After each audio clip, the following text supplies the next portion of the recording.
একটা মানুষকে হত্যার মাধ্যমে লাশের উপরে দাঁড়িয়ে আপনি বেহেশতে যাবেন?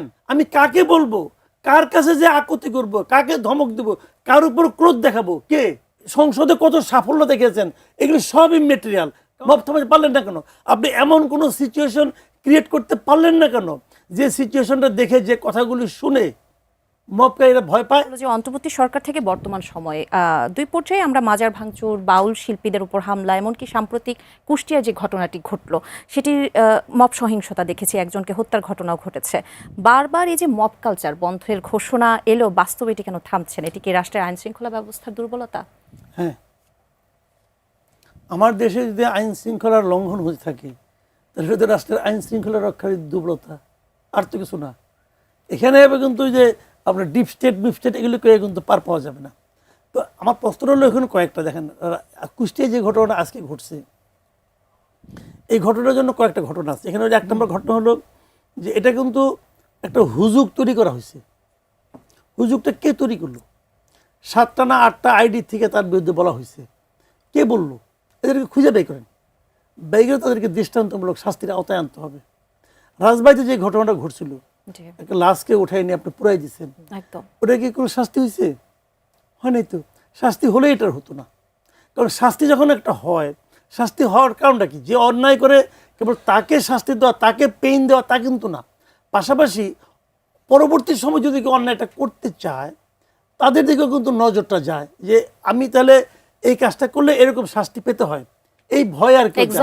কিন্তু তারা যদি জানে যে কিছু হবে না আমার, তাহলে এটা হবে। এটা এক নম্বর জিনিস। এখানে সমস্যাটা কিছু জানেন, আমি আপনাকে একটা কথা বলি। আমাদের একজন স্বরাষ্ট্রমন্ত্রী বানানো হয়েছে, সালাউদ্দিন আহমেদ সাহেবকে। ভালো মানুষ, মেধাবী লোক, জ্ঞানী লোক, কোনো সন্দেহ নাই। বাট উনি বলেন তো এই গত 2 মাসে স্বরাষ্ট্র মন্ত্রণালয় বিষয়ক, পুলিশ বিষয়ক, আইন শৃঙ্খলা বিষয়ক কয়টা কথা কইছে? আর জুলাই সনদ, গণভোট, সংবিধান সংস্কার এইগুলি নিয়ে কয়টা কথা কইছে বলেন? তো ওনাকে ওই কথাটা বলতে হবে, তাহলে ওনারা আইনমন্ত্রী বানাইতেন। একজন লোক কিন্তু আইনমন্ত্রী বানাইছেন আপনি। এবং আইনমন্ত্রী গতকাল একটা প্রেস কনফারেন্স করছে, সেই প্রেস কনফারেন্সটা আমি শুনেছি এবং আইনমন্ত্রীকে আমার কাছে খুবই ক্যাপেবল মনে হয়েছে। যদিও তার পাশে স্বরাষ্ট্রমন্ত্রী বসেছিলেন, যদি না পারে আমি তাকে হেল্প করব, এই অ্যাটিটিউড নিয়ে। ওনাকে হেল্প করতে হয় নাই, ওনাকে ছাড়াই উনি খুব ভালোভাবে বলছেন। উনি প্র্যাকটিসিং লয়ার ভাই, এবং অ্যাটর্নি জেনারেল ছিলেন, অ্যাটর্নি জেনারেল ছিলেন। তো ওনার উপরে আপনি আস্থা রাখতে পারছেন না, তাহলে আপনি ওটা নিতেন।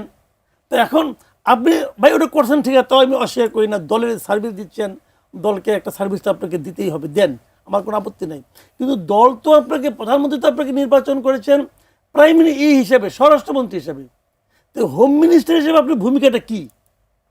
এই যে আজকে একজন লোককে পিটে মারা হলো ভাই, দেখেন ওই ভদ্রলোক কি বলছেন, উনি ধর্মবিরোধী কিনা, অথবা উনি ইসলাম নিয়ে কি কটূক্তি করছেন, এই সবগুলি কিন্তু আপনি দেখতে পারেন, আমার কোনো আপত্তি নাই। কিন্তু তাই বলে তাকে আপনি মারতে পারেন?